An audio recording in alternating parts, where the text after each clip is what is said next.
Jelajahi cara baru mendapatkan informasi. Download Metro TV Extend sekarang.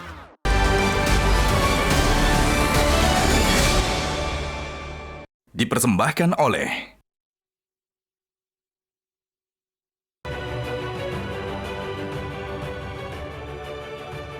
Harun Masiku, masih hidupkah kau? Di mana kau berada? Kalau kau masih hidup, jangan lupa menikmati White Kopi Luwak, kopi kesayangan Hotman. Untuk memenangkan perdebatan. Enak banget. Bapak Ferry Amsari, Siap. apa yang terjadi antara PDIP dengan Harun Masiku ini? Ya, kalau apa yang terjadi? Oh, lebih susah lagi Ya. ya. Yang kedua, apa bedanya Harun Masiku dengan Mulan Jamila? Kenapa sampai diperjuangkan Harun Masiku yang suaranya kecil tapi digolkan untuk lolos jadi anggota DPR? Ya, perlu dijelaskan konsep di Undang-Undang 17 ya, Undang-Undang MD3 bahwa ada beberapa hal yang berkaitan dengan pergantian anggota DPR. Disebut dengan pemberhentian antara waktu, pergantian antara waktu, dan pemberhentian sementara. Ya. Konsekuensi itu punya cara berpikir yang berbeda-beda. Ya. Kalau pemberhentian antara waktu itu cenderung misalnya ada anggota DPR yang meninggal dunia. Ya. Kalau pergantian bisa karena diberhentikan dan segala macamnya. Nah, kasus Harun Masiku ini agak sedikit unik, Bang. Karena orang yang dia gantikan itu meninggal dunia sebelum dibacakan sumpah periode berikutnya, 2019 hingga 2024. Nah, yang mestinya naik logikanya kan urutan kedua. Bukan Harun Masiku. Bukan Harun Masiku yang berada di urutan ke-6. Itu agak sama kalau bicara urutan-urutan itu dengan Mulan Jamila ya. Tapi bedanya adalah ini memang meninggal sebelum proses sumpah, dan ada ruang sebenarnya menarik-narik ke konteks yang berbeda, yaitu pergantian antar waktu. Ya. Sebenarnya karena dia belum disumpah, dia tidak bisa dianggap sebagai anggota DPR. Ya.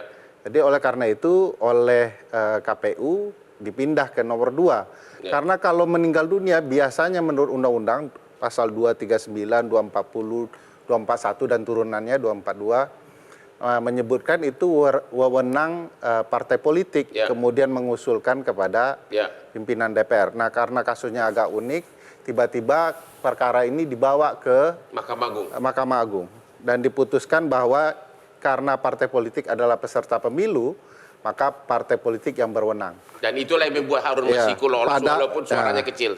Padahal di ketentuan yang lain disebutkan bahwa ini ada kewenangan pimpinan DPR memberitahukan, ini ada satu anggotanya yang belum diisi nih, ganti dong. Nah, lumrahnya urutan kedua. Itu sebabnya ada rangkaian permainan, menurut saya ya dalam perspektif pasal-pasal ini, antara KPU-nya, Harun Masiku yang berada di urutan ke-6, yang ingin lompat menjadi urutan kedua, sehingga dia yang menjadi penggantinya. Lalu ada orang partai politik, dalam konteks ini bisa pimpinan, yaitu ketua umum atau sekjen partai. Untuk clear hal seperti ini tentu diperlukan proses penyelidikan. Itu tugas Abung lah, Praswat dan Pak SS ya. Tapi kurang lebih ini pasti ada unsur pimpinan yang kemudian menentukan siapa yang berhak menggantikan Pak Nazarudin Kemas yang meninggal dunia. Nah, ini kalau dijawab dari konteks pasal-pasal ini sudah ditemukan rangkaian peristiwanya. Tinggal dibuktikan fakta-fakta keterlibatan itu. Jadi Anda mengatakan Harun Masiku nggak bermain sendiri? Nggak bisa bermain sendiri, Bang. Karena ini kasus meloncat yang luar biasa ya. Kalau Mbak Mulan Jamila kan urutan ke-5. Dan itu belum disumpah dan orang diberhentikan. Nah, ini lebih unik lagi sebenarnya. Karena untuk apa kita berpemilu kalau bukan pemenang pemilu yang terpilih. Jadi itu kemudian sebelum sumpah.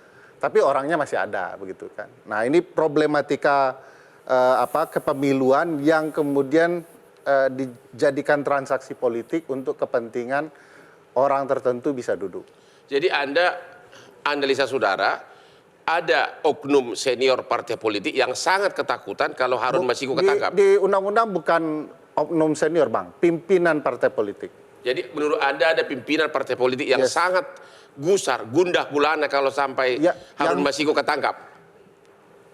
Yang saya bisa jelaskan bahwa unsur pimpinan itu menentukan untuk seseorang bisa duduk di DPR. Harun Masiku yang secara hukum tidak mungkin duduk, tiba-tiba bisa duduk. Nah ini kan ceritanya pasti ada rangkaian. Yang saya yakini tidak mungkin hanya Wahyu Setiawan di KPU yang menentukan proses ini. Pasti ada unsur pimpinan partai, juga ada unsur-unsur yang lain. Jadi menurut analisa Bapak, kedatangan Irjen Pol Krishna Mukti itu mau nyindir siapa nih? Ya persisnya tentu harus ditanya Pak Krishna Mukti. Analisa saudara, sampai datang ke KPK nggak biasa terbuka begitu atas nama dia mewakili Mabes Polri?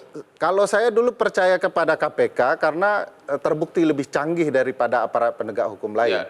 Kalau sekarang tidak mampu menangkapnya, mungkin karena menyindir KPK sekarang dan partai-partai tertentu. Tadi kan dianalisakan, jangan-jangan dengan kedatangan ke sana akan ada orang yang merasa ini teguran untuk dia. Karena dia terlibat dalam proses pergantian tidak wajar Harun Masiku untuk duduk di DPR. Sampai terjadi permainan uang.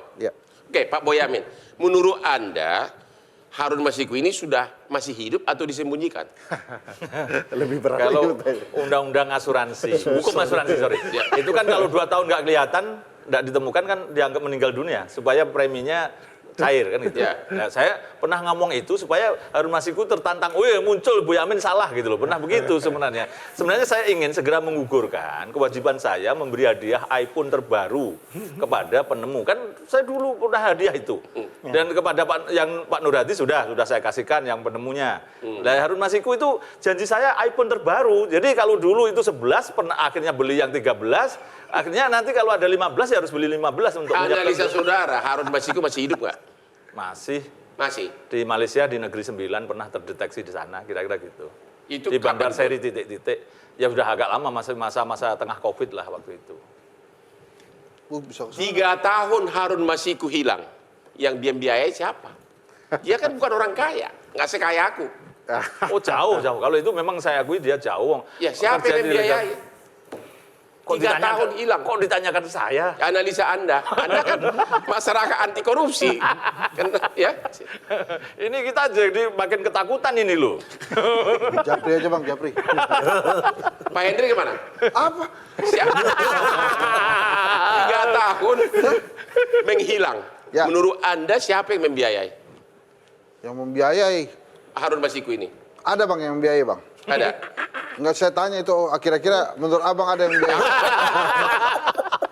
Bang, Anda yang ahli analisa, aku kan cuma host. Begini, jawabannya Bang, apa? Kalau 3 tahun, kalau dia punya pohon duit mungkin ya itu aman-aman aja gitu. Benar, kalau punya pohon duit. Kalau punya pohon duit, tapi kalau tidak punya pohon duit kan dia mau makan dari mana kan? Sementara dia, saya dengar dia coba dulu staf legal biasa, buka kantor pengacara, kurang laku. Jadi diduga memang tidak punya finansial yang kuat. Iya Bang. Gimana tuh Bang hidupnya kira-kira? Kalau nggak ada yang menghidupi itu kira-kira kan? Jadi menurut Anda ada yang menghidupi? Pasti, tapi siapa? Enggak, kalau saya iyain melanggar hukum kan saya tuh? Enggak. Pasti ada yang membiayai. Iya, enggak. Itu menurut saya sih pasti ada yang membantu lah. Ya. Dan ini agak Malaysia, orang Indonesia tuh suka membantu Bang. World Giving Index, Indonesia tuh nomor 1 di dunia. Jadi menurut Anda apakah Harun Masiku itu adalah kotak Pandora membongkar rahasia? Kalau dari sequence yang sebelumnya kan ada yang tertangkap, komisioner KPU ya nggak salah kan.